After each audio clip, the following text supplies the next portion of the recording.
എല്ലാവർക്കും നമ്മുടെ പുതിയ വീഡിയോയിലേക്ക് സ്വാഗതം. അപ്പോൾ നമ്മൾ കഴിഞ്ഞ ദിവസമൊക്കെ ആയിട്ട് വീഡിയോ ഇട്ടത് എന്താണെന്ന് വെച്ചാൽ ചെടി നടുന്നത് അങ്ങനെ കുറേ കാര്യങ്ങളാണ് നമ്മൾ വീഡിയോ ഇട്ടത്. പക്ഷെ ഇതുവരെ ഇങ്ങനത്തെ ഒരു വീഡിയോ നമ്മൾ ഇതുവരെ ഇട്ടിട്ടില്ല എന്നാട്ടോ എനിക്ക് തോന്നുന്നത്. ഇത് നമ്മൾ ഇന്ന് വന്നിരിക്കുന്നത് എന്താണെന്ന് ഞാൻ പറയാം. നമ്മൾ സാധാരണ എവിടെയെങ്കിലും പോയി കഴിഞ്ഞാൽ ബിരിയാണിയോ പൊറോട്ടയോ അങ്ങനെ എന്തെങ്കിലുമൊക്കെ മേടിച്ച് കഴിക്കും. അപ്പോൾ കഴിച്ച് കഴിഞ്ഞാൽ ചിലവർക്ക് നെഞ്ചെരിയും, നെഞ്ചിക്കെട്ടും, ഗ്യാസ് ഇറങ്ങണം, അങ്ങനെ കുറേ പ്രശ്നങ്ങളുണ്ട്. അപ്പോൾ എല്ലാവർക്കും ശരിയാണോന്നില്ലല്ലോ. അപ്പോൾ മിക്കവരും മേടിച്ച് കുടിക്കുന്നത് തന്നെ, ഇല്ലെങ്കിൽ ബിരിയാണി കഴിക്കുമ്പോൾ തന്നെ നമ്മൾ കഴിച്ച ഉടനെ തന്നെ പെപ്സിയോ കൊക്കക്കോള അങ്ങനെയുള്ള സംഭവം മേടിച്ച് കുടിക്കാറുണ്ട്. കൂടുതൽ പേര് അങ്ങനെ കുടിക്കാൻ ഞാൻ കണ്ടിട്ടുണ്ട്, ഞങ്ങളും കുടിക്കാറുണ്ട്. അപ്പം അങ്ങനെ കുടിക്കുമ്പോഴത്തേക്ക് ഇത് മാറുമെന്നാണ് നമ്മുടെ ഒരിത്. മാറുകയൊക്കെ ചെയ്യും, പക്ഷെ അതത്ര ഹെൽത്തി അല്ല. പക്ഷെ ഇപ്പോൾ നമ്മൾ വന്നിരിക്കുന്നത് ഹെൽത്തി ആണ്, ഹെൽത്തി അല്ല. അപ്പോഴത്തേക്ക് അതിന് പകരം വേറൊരു സംഭവം കണ്ടുപിടിച്ചുകൊണ്ട് വന്നിട്ടുണ്ട്. അതാണ് ഇതിന് ടാഗ് പോലെയൊക്കെ ഉണ്ട് കേട്ടോ. ഇതെന്താണെന്ന് വെച്ചിട്ടുണ്ടെങ്കിൽ ഇസ എന്ന് പറയുന്ന ഒരു പുതിയ കമ്പനിയാണ്. ഇതിൽ പൈനാപ്പിൾ ജ്യൂസ് ആട്ടോ സംഭവം. പക്ഷെ ഇതിൽ എന്തൊക്കെയോ എഴുതിയിട്ടുണ്ട് ഇവിടെ, എന്താണെന്ന് നമുക്ക് പിന്നെ വായിക്കാം. അപ്പോൾ ഇതെന്താണെന്ന് വെച്ചിട്ടുണ്ടെങ്കിൽ ഇത് നല്ല ഹെൽത്തി ആയിട്ടുള്ള സംഭവമാണെന്നാണ് ഇതിൽ പറയുന്നത്. കാരണം ഇതിൽ തന്നെ അതിൻ്റെ ഇൻഗ്രീഡിയൻസ് അങ്ങനെ കൊടുത്തിട്ടുണ്ട്. പൈനാപ്പിൾ, ഇഞ്ചി, അങ്ങനെയുള്ള കുറേ സംഭവമാണ്. അപ്പോൾ ഇതിൻ്റെ റേറ്റ് വരുന്നത് 50 രൂപയാണ്. നിങ്ങൾ കേട്ടിട്ട് ഞെട്ടരുത്, ഇത്രയും ചെറിയ കുപ്പിക്ക് 50 രൂപയെന്നൊന്നും ചോദിക്കരുത്. പക്ഷെ നിങ്ങൾ മസ്റ്റായിട്ട് ഇത് മേടിച്ച് കുടിക്കണം. സംഭവം അടിപൊളിയാണ് കേട്ടോ. പക്ഷേ ടേസ്റ്റ് എല്ലാവർക്കും ഇഷ്ടപ്പെടണമെന്നില്ല. പക്ഷേ എനിക്കും ആദ്യം കുടിച്ചപ്പോൾ അത്ര ഇഷ്ടപ്പെട്ടില്ല. പക്ഷേ ഇത് ഫ്രിഡ്ജിലോ ഫ്രീസറിലോ ഒക്കെ വെച്ചിട്ട് എടുത്ത് കുടിച്ച് കഴിഞ്ഞിട്ടുണ്ടെങ്കിൽ, അന്നേരം ഫ്രീസറിലൊക്കെ വെച്ച് കുടിച്ച് കഴിഞ്ഞപ്പോൾ എനിക്കിത് ഭയങ്കര ഇഷ്ടപ്പെട്ടു. കാരണം നല്ല ടേസ്റ്റ് ഉണ്ടായിരുന്നു. പക്ഷെ ആദ്യം കുടിച്ചപ്പോൾ ഇതൊരു കുത്തൽ പോലെ എനിക്ക് തോന്നി, എന്തോ ഇഞ്ചിയുടെ എന്തിൻ്റെയോ ചുക്കിൻ്റെയൊക്കെ കുത്തൽ പോലെ എനിക്ക് തോന്നി. അത് കഴിഞ്ഞപ്പോഴത്തേക്ക് പിന്നെ ഫ്രീസറിൽ വെച്ച് കഴിഞ്ഞ് കുടിച്ചപ്പോൾ അടിപൊളിയായിരുന്നു കേട്ടോ.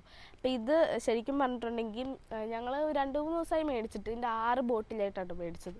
അപ്പോൾ അത് കുടിച്ച് കഴിഞ്ഞ് ഞങ്ങൾക്ക് ഭയങ്കര ഇഷ്ടപ്പെട്ടു. അത് കഴിഞ്ഞ് ഒരു കുപ്പി അവസാനമായിട്ടേ ഉള്ളൂ കേട്ടോ. അതുകൊണ്ട് ഞാൻ ഇതെടുത്ത് വെച്ചേക്കണേ. 2-3 ദിവസം കൊണ്ട് ഇത് ഫ്രിഡ്ജിൽ തന്നെ വെച്ചേക്കുമായിരുന്നു. അപ്പോൾ വീഡിയോ എടുക്കാൻ കിട്ടിയില്ല, അതുകൊണ്ടാണ് ഇന്ന് എടുക്കുന്നത്.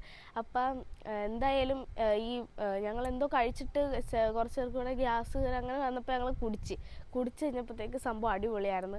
പിന്നെ ഇത് നല്ല എനർജി ഉണ്ടായിരുന്നു കുടിച്ചിട്ട്. എന്തായാലും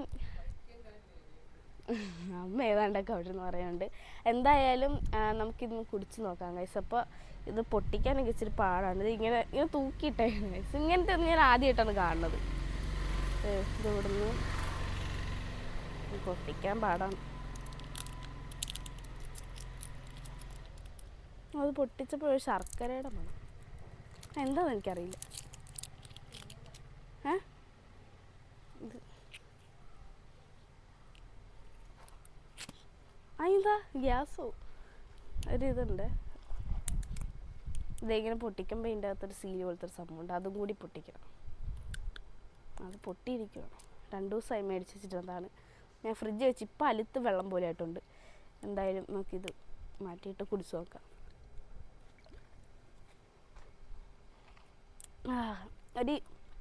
കുടിച്ചപ്പോഴൊരു ഇഞ്ചിയുടെ കുത്തൽ. പക്ഷെ അത് ഇഷ്ടപ്പെടും കേട്ടോ. തണുപ്പിച്ചിട്ട് കുടിച്ചാൽ ഒരു ഐസ് ഞാൻ മെഴുകി. അയ്യോ, എന്തായാലും ഞാൻ തണുപ്പിച്ചെന്ന് പറഞ്ഞാൽ ഐസ് ഉണ്ടായിരുന്നു. ഞാൻ പോയിട്ട് ഒരുമാതിരി ഇത് എന്തായാലും സംഭവം എനിക്ക് ഇഷ്ടപ്പെട്ട്. ഇനി നമുക്ക് ബാക്കിയുള്ളവർക്ക് കൂടി കൊടുക്കണം. പിന്നെ ഇത് 50 രൂപ ആണെങ്കിലും എല്ലാവരും ഒന്ന് മേടിച്ച് കുടിച്ച് നോക്കണം എന്നാട്ടോ ഞാൻ പറയുന്നത്. ഇല്ലെങ്കിൽ നിങ്ങൾക്ക് നഷ്ടമായിപ്പോവും. എന്തായാലും 50 രൂപ കൊടുത്ത് ഒരെണ്ണമെങ്കിലും മേടിച്ച് കുടിക്കണം. എല്ലാവരും മേടിക്കുമ്പോൾ തണുത്ത മേടിക്കണം. പിന്നെ മിക്ക കടകളിലും ഉണ്ടാവുമായിരിക്കും എന്നാണ് എൻ്റെ വിശ്വാസം. ഞങ്ങളിവിടെ അടുത്തുനിന്നാണ് മേടിച്ചത്. അപ്പോൾ എന്തായാലും നമ്മുടെ ഇന്നത്തെ വീഡിയോ ഇത്രയുള്ളൂ. എല്ലാവരും ലൈക്ക് ചെയ്യുക, ഷെയർ ചെയ്യുക, സബ്സ്ക്രൈബ് ചെയ്യുക. അടുത്തുള്ള ബെല്ലൈക്കൺ അമർത്തുക. ബൈ.